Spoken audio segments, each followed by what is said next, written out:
Wala naman ako naririnig na gano'n. I think a great majority of House members are solidly behind the leadership of House Speaker Boji D, no? Tingin ko naman ho, I don't think there is a reason to replace him today, no? Kasi nakita naman ho natin yung kung paano din ho niya kinoconsolidate in his manner yung pong liderato po ng House. And yung mga major priority bills had been delivered by his leadership. Yung pong commitment to remove excise taxes on petroleum products, it was under his leadership that this had been undertaken in record time. No? So, tingin ko naman po, yung pong mga kasamahan natin sa Kongreso, I don't think they will launch a coup against Speaker D anytime soon.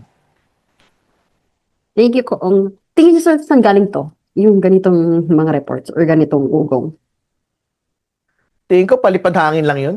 Lalo't higit paparating na ho yung impeachment hearings. Parating na ho tayo sa exciting part, mga kaibigan. The bloodbath will happen on Tuesday.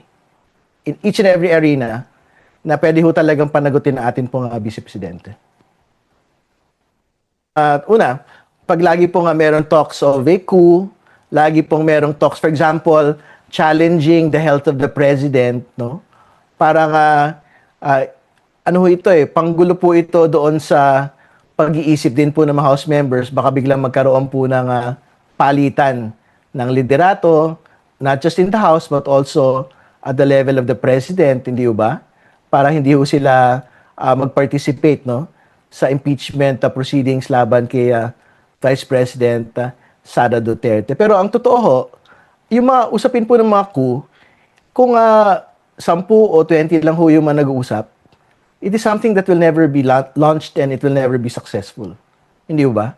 So, tingin ko parang ano lang ho yun it is basically without basis, no? Kasi if they were actually serious about the coup, firstly, hindi ho yan nababanggit without actual significant numbers, no? And mataas ho yung kailangan ma-surmount na numbers to get a majority to replace a speaker.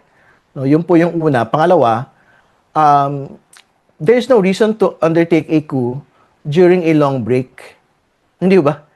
Sa Mayo pa ho babalik So, if someone actually wanted to do a coup, it should have been launched on the first week of actual session. Kasi doon lang ho pwedeng magkaroon po na actual vote to basically remove a House leader.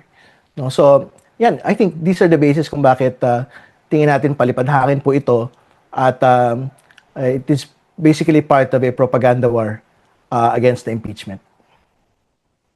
Sino po kaya ang pinagmumulan nito, sir? Well, ang lagi naman hong tanong on these things is who will stand most to benefit, no?